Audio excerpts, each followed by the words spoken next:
Hello and welcome to Sideline Story, your destination for sports news, analysis and discussions. I'm Yang Guang.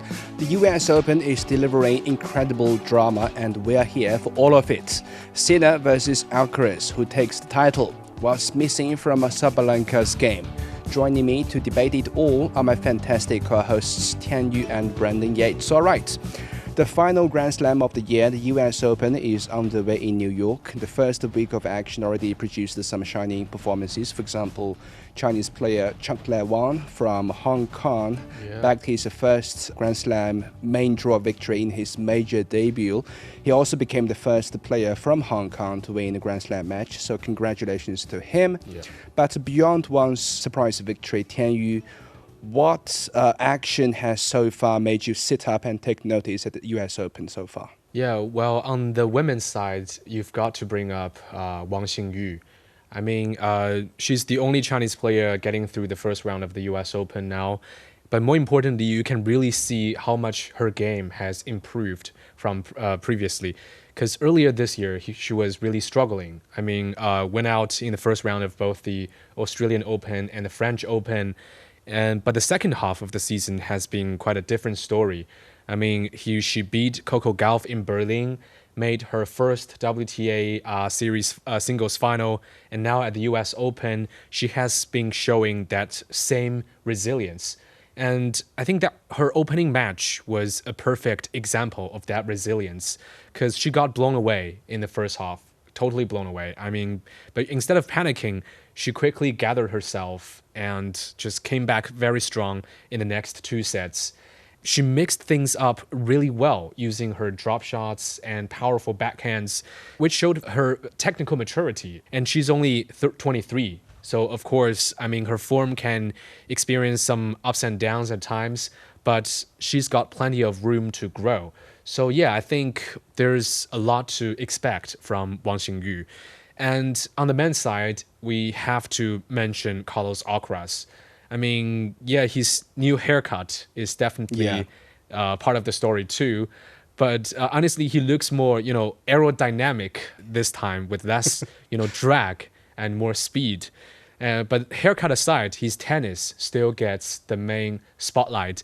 In his last match, he won 50 of his 58 first serve points, didn't get broken once, and broke his opponent 3 times. That's quite dominant, I would say. And to me, I think it feels like we're heading towards another Alcaraz versus Sinner showdown later in the tournament. Right. I don't know whether his new hairstyle will make his social media accounts followers, especially female followers, decline. But he definitely looks very good so far at the US Open. Brandon, how about your choices? Which action now stood out for you so far at the US Open?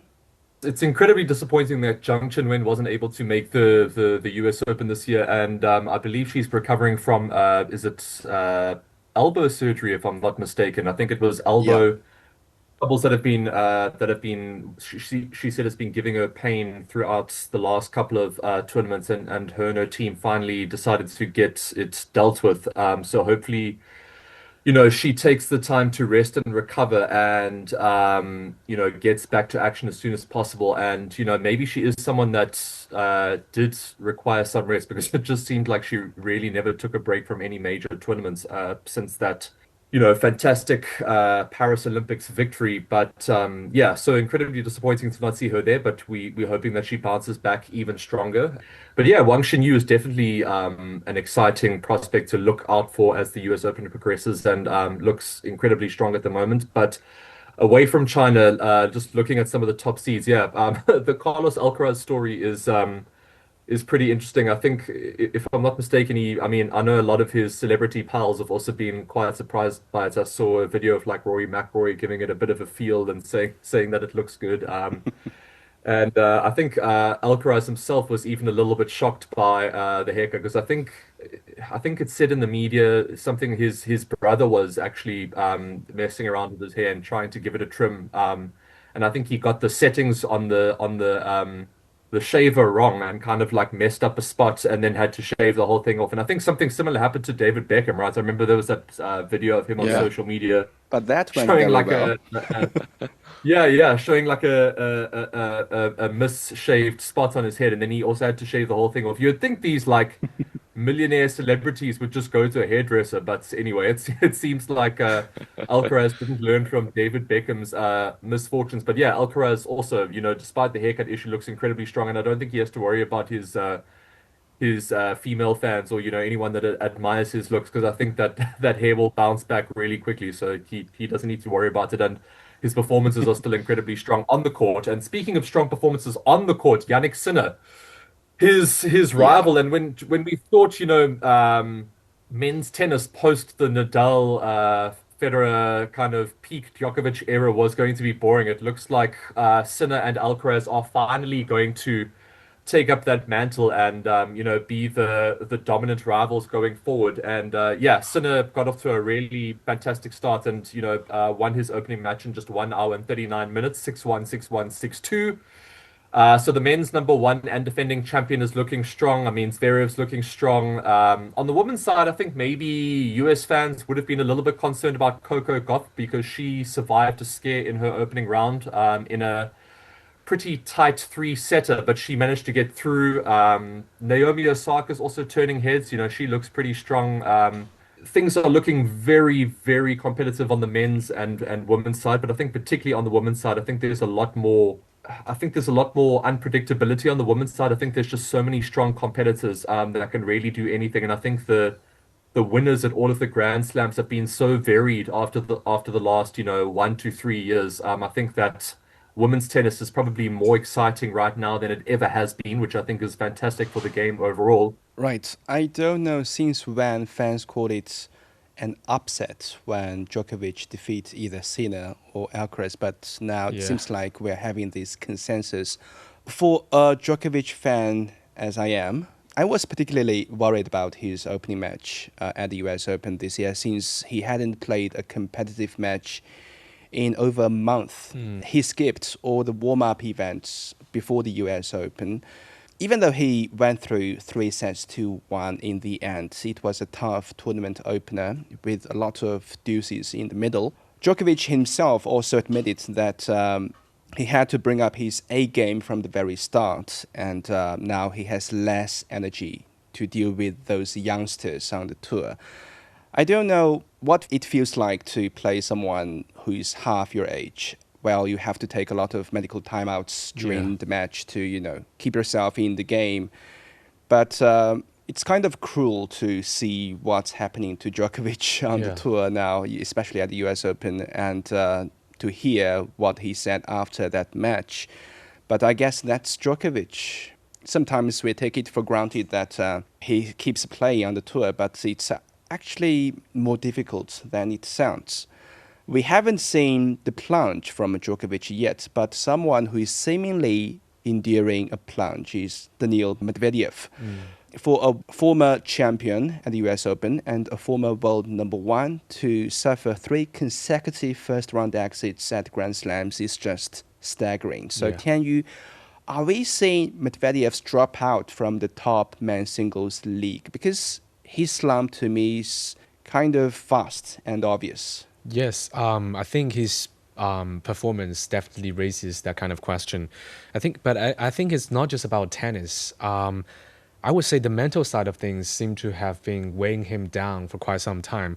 I mean, in his match against the opener of the U.S. Open against Benjamin Bonzi, he was already 2 sets down, and then on the match point in the third, a photographer stepped onto the court because they thought it was over, and the umpire let Bonzi replay the serve, and then just Medvedev just lost his composure completely, and he started arguing with the umpire, asking if he was a man, and even got the crowd booing the decision. So the whole match had to be paused, and when he eventually lost in the fifth set, he smashed his racket in frustration. Look, getting upset when you are dealing with a slump is totally normal, as we are all human beings. But when you are a top level athlete, I think players usually know how to, keep their cool and just adjust accordingly, adjust their mindsets. And that's where I think Medvedev is currently struggling right now. I guess there's something wrong with his mentality issue, because a lot of people once thought, he would be the guy to carry the torch after Federer, after Djokovic and Nadal. But since his US Open win back in 2021, he hasn't added another slam. Game-wise, I think he still got his movement and his very rock solid baseline defense. But, maybe that's not enough anymore. Tennis has moved on, and he might need to add more on his arsenal, maybe get more variety, be a little less predictable, take more initiative if he really wants to get back to winning, major titles. Yeah, it seems like when everyone is improving, he's still standing still at the same spot as he was in 2021 when he won the US Open. But, getting disturbed by the photographers or the umpire's decision is one thing, but to suffer 3 consecutive first-round exits at Grand Slams is just another. So, Brandon, what's happening to Medvedev? Is it a temporary slump or a technical flaw, or that signals a permanent shift in his career? What do you think? To be honest, I don't really care. I've never been a bit. I don't think he's as talented as people make him out to be. He seems to be this happy-go-lucky guy when things are going his way, and then as soon as he loses in, unpredictable fashion, or something slightly goes against his way, or he just loses the plot completely, and he's never had the mental strength to be a top level tennis player. And I think this match was just another example of that. It just reminds me of the Bruno Fernandes missed penalty against Fulham. A referee just accidentally kind of brushed into Fernandes, and then he started complaining at the referee, and head dropped, and he lost his cool completely. And you think these guys are millionaire athletes. Their only job is to perform at the highest level, and just one little thing throws them off their game completely. And, it's not like they're 16, 17, 18 years old. I mean, these are fully grown men. So, yeah, I think that sort of behavior on the court at this level for someone of his experience and, someone that's, a Grand Slam winner, I think is totally embarrassing and completely unacceptable. And it's just another reason why he's not one of the top guys at this point. I don't see Alcaraz, Sinner, or Djokovic. Look, I mean, they've all had sort of semi-tantrums over the years, but it didn't really derail their game completely in recent years that I can recall. Whereas, Medvedev always seems to have some sort of excuse for things not going his way. But away from the mental side of things, I mean, look, obviously a top-level tennis player, and again, I agree with you guys. He was sort of, kind of in line to be up there to take the mantle from some of the players that I spoke about earlier. But I think that the likes of Sinner and Alcaraz, I think, have overtaken him completely, and maybe that's something that he wasn't necessarily expecting. And I think the pressure has gotten to him. I think whenever he gets to a Grand Slam tournament and knows that he is facing insurmountable odds and competition, I think it really has taken its toll on him mentally. And I think that this match and that particular incident when the photographer creeped onto the court, I think that was just a culmination of the buildup of pressure that he's been dealing with. If I was him, I think I would take some time away from the game and try and, refocus my mental side of things and see what I can do to get back to the top and compete with the likes of Sinner and Alcaraz, because I think having another name to compete with these guys, like I said, eventually when Djokovic retires, it would be nice to see other players really challenging Sinner and Alcaraz, especially when it gets to, the semi-final and final stages. And, even though I'm not particularly a fan of Medvedev, I think he does have the ability to do that. So I think he should take some time away from the game because, if 2025 is anything to go by, he's just 1 from 4 across Grand Slams in 2025. At his level, I think is completely unacceptable. His performances at Grand Slams in 2025 has been absolutely appalling. So he definitely needs to take some time away from the game to get back to his best and work on his mental game, work on his actual game as well. Right. Before we move on with our conversation, here's a quick review of the biggest sports headlines in China and around the world for the past week. Manchester United suffered a historic loss Wednesday, losing to fourth-tier side Grimsby Town 12-11 on the road in a marathon shootout that eliminated Man U from the English League Cup. Man U, which had to score 2 goals in the final 15 minutes just to get into the shootout, remains winless to start its campaign. It was the side's first loss to a fourth-tier team. Neymar will miss Brazil's squad for World Cup qualifiers against Chile and Bolivia as he continues to battle injuries. The 33-year-old Santos forward has not played for Brazil since October 2023, when he sustained a ruptured ligament in his left knee during a World Cup qualifier against Uruguay. Brazil manager Carlo Ancelotti explains. In the second called up, there are new players on the list and Neymar is not there. Neymar had a small problem last week, but we don't need to test him. Everyone knows Neymar. The whole committee, the whole team, all the fans in Brazil know Neymar very well. Neymar, like everybody else, needs to get into good physical condition. Real Madrid pair Vinicius Jr. and Rodrigo were also missing from Ancelotti's 23-man squad, while Barcelona's Rafinha was called up. In table tennis, world number 1 Sun Ying beat compatriot Wang Manyu 4-2 to claim her 4th Grand Smash title at the WTT Europe Smash in Sweden. In the men's singles final, local favorites Chus Morigard stunned world number 1 Lin Shidong through 7 tight games to win the title. It was very tough. Lin is a great player. He's fantastic from every position of the table, also the world number 1, so I knew it was going to be a tough task to win. I'm super happy that I could do it in the end. It was a long time ago I beat one of the top Chinese players, and it was a long time ago I won the title, so I'm very happy for this day. It was the first Grand Smash singles trophy of Morigard's career.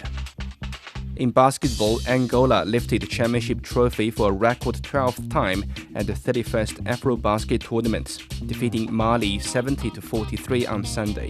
In the third-place game, Senegal overpowered Cameroon 98-72 to claim bronze for the second straight tournament.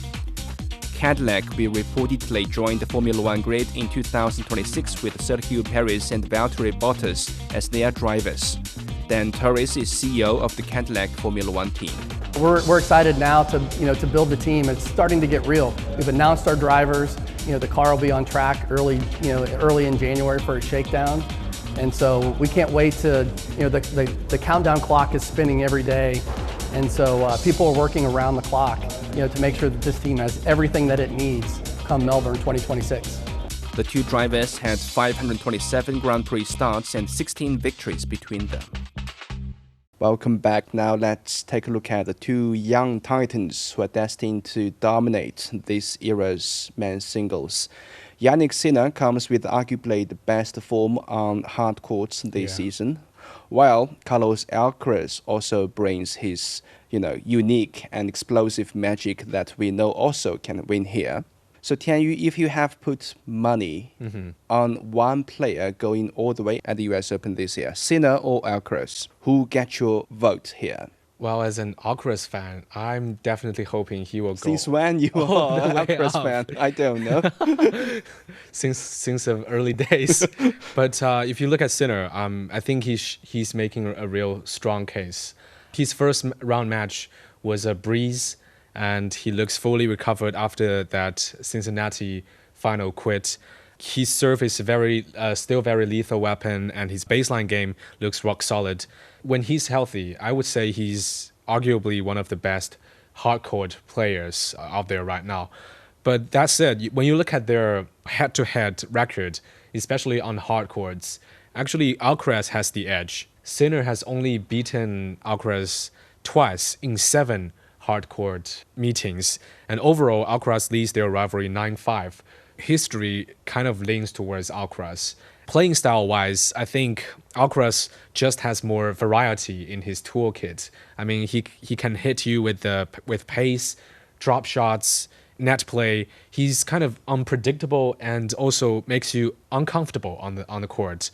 And on the other hand, Sinner's game is a little bit more straight up. Big serve, powerful ground strokes, and very aggressive from the baseline. On a hard court like Flushing Meadows, I think Sinner's power can definitely do damage. But Alcaraz's ability to adapt during the match and mix things up just gives him an advantage in long battles. So yeah, I think overall I was still leaning towards Alcaraz. Right. I also like Alcaraz's game. I mean, the energy, the spark of genius he produces, something I haven't seen from the top players for quite some time. And by the way, I also like his new hairstyle. Very bold, very bold. But I just don't know if he can keep it consistent throughout the tournament. I mean, last year he crashed out very early in the second round at the US Open. That's his issue. You just don't know when he will drop the ball. On the other hand, Sinner looks as steady as a rock. He's kind of player that you would know you would lose even before the match starts. Yeah. Affectionately, I would like to see Alcaraz win it, but if I have to put my money on it, I would go with Sinner. Brandon, how about your choices? Sinner or Alcaraz in the end? Look, I think it's a tight call. I mean, they both seem to be in incredible form. Although I think reports have come out recently that Sinner, was recovering from some sort of a virus. But it does seem like he has fully recovered. But I mean, that being said, I don't think performances in the first or second round are a dead giveaway about who's going to go on and deliver the best performances. But it remains to be seen how a recovery from an illness affects someone like Jannik Sinner. Although from what we've seen in recent years, recent months actually, when Sinner bounces back from a lengthy time off when he was dealing with some of the allegations that he was dealing with off court, or whether he's dealing with an injury or a virus or whatever it may be.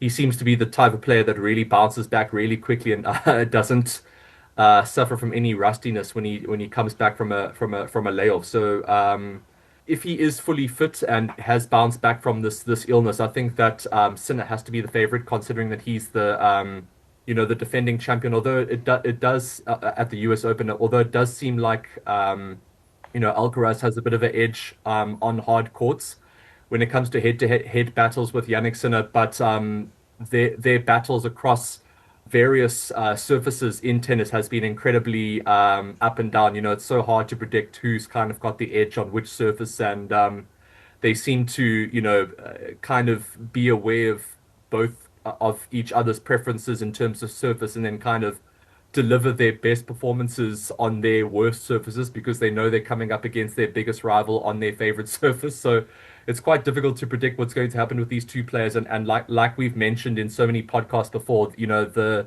variety in their styles is so varied. I mean, Alcaraz is just this incredible athlete with just immense power, and it seems like he's added a bit more precision to his game, which I think for someone like Jannik Sinner is quite scary.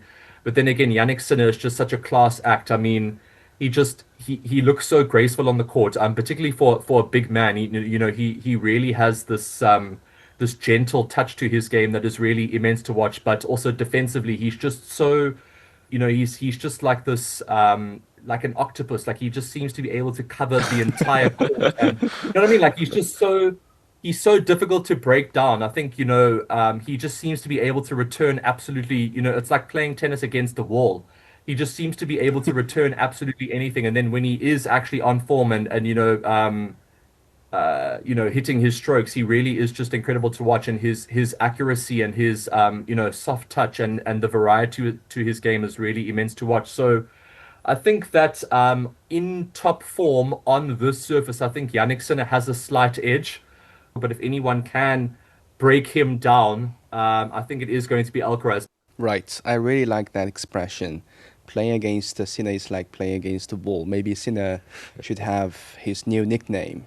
Jannik Sinner, the wall. Octopus wall. Now let's switch to women's action. For Aryna Sabalenka, it's her last shot at a major title this year, and after losing in the finals at Melbourne and Roland Garros and the semi-final at Wimbledon. I mean, she has energy, she has power, she has the #1 ranking. What's missing in her game after so many final losses. I mean, is it tactical adjustment or is the barrier more about the mental side of things? Brandon, what's going on with Sabalenka? It seems like every time she's in the final, she's got the advantage, but finally she lost it. I think she is used to blowing people away with her power. When she comes up against elite defenders, I think that sometimes, aside from the mental side of things, where like you guys have mentioned, when things aren't going her way, there's a slight, I wouldn't say capitulation, but there's definitely, a drop in the shoulders and a slight loss of confidence when she comes up against somebody that can really counter her power game. But I think something that she really needs to add to her game, particularly when she gets to, semi-final and final stages, and when she comes up against really, top level competitors such as Iga Swiatek, she needs to add in-match flexibility and variety, which I think is something that she's lacked, not necessarily because she doesn't have that element to her game, but just because I think she's so heavily relied on overpowering most of her opponents, particularly in early round stages at Grand Slams, that she hasn't really needed to implement that much variety to her game. And even though she might have it, she might not be able to put it into action that often, or is only able to put it into action at the latter stages. And by that stage, it might be too late. Maybe that's been a kind of slight problem for her, is that the early round matches are kind of too easy for her. And then when she comes up against top level competition, she's not ready for like lengthy rallies or, defenders that are able to counter her power game. So I think that's something that aside from the mental side of things, obviously, you need to have resilience and a certain level of calm when you come up against somebody that is able to, not just be blown away by you in your power game. And I think that's something she struggled with. I know when she comes up against some of her fiercest competition, she often throws her hands up in the air or turns around and looks at her coaching staff or looks at her friends and kind of shrugs and says like she doesn't know what to do. She does seem to have sudden drops in confidence and losses of calmness very quickly. That is kind of blood that her opponents can sniff and kind of pounce on that. Right, I agree. Sabalenka's forehand alone can get her into the quarterfinals or the semifinals. But when this weapon doesn't work against the likes of Coco Gauff or Iga Swiatek, she doesn't have a plan B. Yeah. That's her issue, maybe. She needs to be more prepared against those top players. All right, let's see what unexpected action awaits us at the US Open and who will finally lift the trophies there. With that, we end this episode of Sideline Story. Thank you so much for joining us. Subscribe to Sideline Story and leave your comments wherever you listen to podcasts. For more information, you can also check our website at radio.cgtn.com. Until next time, stay on the sidelines with us.